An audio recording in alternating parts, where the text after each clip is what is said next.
IPL 2025 సీజన్లో చిన్నస్వామి స్టేడియంలో ఆర్సీబీతో జరిగిన మ్యాచ్లో పంజాబ్ 5 వికెట్ల తేడాతో గెలిచింది. దాదాపు 2 గంటల 45 నిమిషాల పాటు వర్షం మ్యాచ్ స్టార్ట్ అవ్వకుండా చేసింది. చివరికి మ్యాచ్ 9:45కి 6 ఓవర్స్ సైడ్ చేసి మ్యాచ్ స్టార్ట్ చేశారు. అయితే ఈ సీజన్లో మనం ఇప్పటివరకు అన్నీ చూసాం.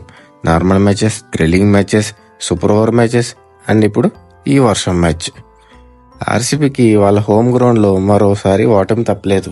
ఏకంగా వాళ్ళ హోమ్ గ్రౌండ్లోనే ఎక్కువ మ్యాచ్లు ఓడిపోయిన టీమ్స్లో ఆర్సీబీ ఫస్ట్ ప్లేస్లో ఉంది. 46 మ్యాచెస్లో ఓడిపోయింది.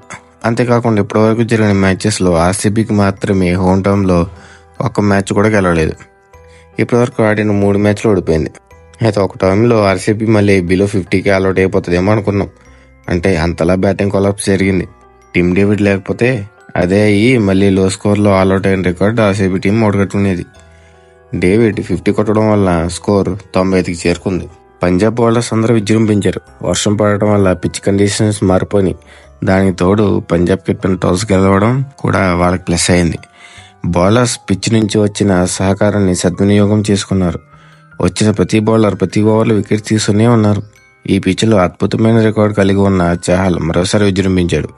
అయితే టాస్ ఓడి బ్యాటింగ్ వచ్చిన ఆర్సీబీ టీం క్రీజ్లో ఎక్కువ సెట్ అవ్వనివ్వకుండా పంజాబ్ బౌలర్స్ వికెట్స్ తీస్తూనే ఉన్నారు. ఫస్ట్ ఓవర్లోనే ఫిల్సాట్, థర్డ్ ఓవర్లో కోహ్లీ వికెట్ తీసుకుని హర్షదీప్ వికెట్ల పతనాన్ని మొదలుపెట్టాడు. అయితే ఆ తర్వాత వికెట్లు పడటం ఎక్కడా ఆగలేదు. వచ్చిన వాళ్ళు వచ్చినట్టే వెళ్ళిపోయేవారు.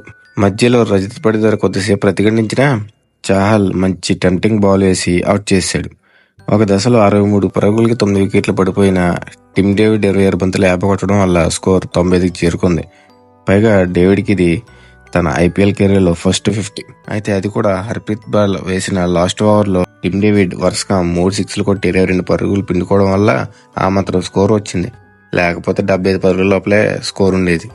ఇంకా బౌలింగ్ విషయానికి వస్తే బౌలర్స్ పిచ్ నుంచి వచ్చిన సహకారాన్ని బాగా యూటిలైజ్ చేసుకుని ఆర్సీబీని తక్కువ స్కోర్కే పరిమితం చేశారు. హర్షదీప్ సింగ్ 3 ఓవర్లలో 23 పరుగులు ఇచ్చి 2 వికెట్లు తీసి మంచి స్టార్ట్ చేశాడు. ఆ తర్వాత వచ్చిన బౌలర్స్ అందరూ దానిని కంటిన్యూ చేశారు. మార్క్ ఆండర్సన్ అయితే 3 ఓవర్స్లో 10 రన్స్ మాత్రం ఇచ్చి 2 వికెట్లు తీసుకుని అద్భుతంగా బౌలింగ్ చేశాడు. ఈ పిచ్లో అమోఘమైన రికార్డు కలిగి ఉన్న చాహల్ మరోసారి విజృంభించి 3 ఓవర్స్లో 11 రన్స్ మాత్రం ఇచ్చి 2 వికెట్లు తీసుకున్నాడు. హర్ప్రీత్ బాల్ కూడా 2 ఓవర్స్లో 25 రన్స్తో 2 వికెట్లు తీసుకున్నాడు. అయితే లాస్ట్లో టిమ్ డేవిడ్ హ్యాట్రిక్ సిక్స్లు కొట్టడం వల్ల కొంచెం తను ఒక్కడే ఎక్స్పెన్సివ్ అయ్యాడు. అంతేగాని లేకపోతే తను కూడా బాగానే బౌలింగ్ చేశాడు. ఇంకా జేవియర్ 3 ఓవర్స్లో 26 రన్స్ ఇచ్చి 1 వికెట్ తీసుకున్నాడు. ఇంకా చేజింగ్ విషయానికి వస్తే పంజాబ్ ఇన్నింగ్స్ కూడా అంత ఈజీగా ఏం జరగలేదు. ఫస్ట్ వికెట్కి ప్రియాంశ్ ఆర్య అండ్ ప్రభ్ సిమ్రన్ 2 పరుగుల క్రూషియల్ భాగస్వామ్యంతో ఒక మాదిరి స్టార్ట్ వచ్చింది. ఆ టైంలో పంజాబ్ టీం 1 వికెట్ కోల్పోయింది.